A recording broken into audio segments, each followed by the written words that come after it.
امرأة مات زوجها فأرادت أن تتصدق عنه، فكانت تصنع طعاما ليلة الجمعة وترسله مع ولدها اليتيم إلى فقير يسكن أحد أكواخ القرية القريبة.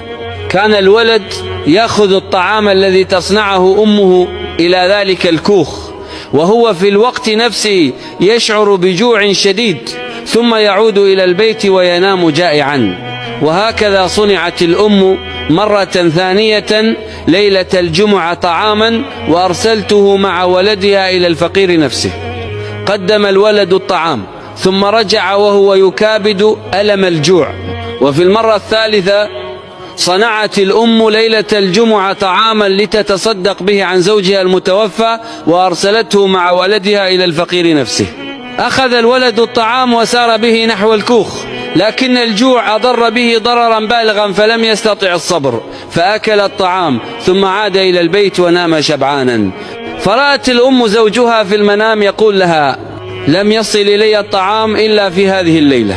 فاستيقظت الأم قبل طلوع الشمس متعجبة، وسألت ولدها: يا بني، إلى من كنت تأخذ الطعام ليلة الجمعة الماضية وما قبلها؟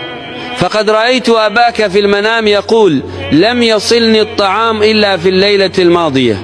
فقال الولد: قدمت الطعام إلى الفقير مرتين مع ما كنت أشعر به من شدة الجوع، ونمت جائعا، لكنني في الليلة الماضية لم أستطع تحمل الجوع، فقد أضر بي كثيرا، لذلك أكلت ما في الإناء ونمت شبعانا. فعلمت الأم أن ولدها اليتيم كان أولى بأكل ما كانت تتصدق به من ذلك الفقير في كوخه. وقد جاء في الحديث عن رسول الله صلى الله عليه وسلم: خيركم خيركم لأهله وأنا خيركم لأهلي، استغفروا ربكم.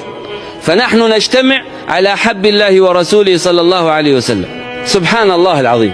ونختم بقول نبي الله يونس عليه السلام: لا إله إلا أنت سبحانك إني كنت من الظالمين.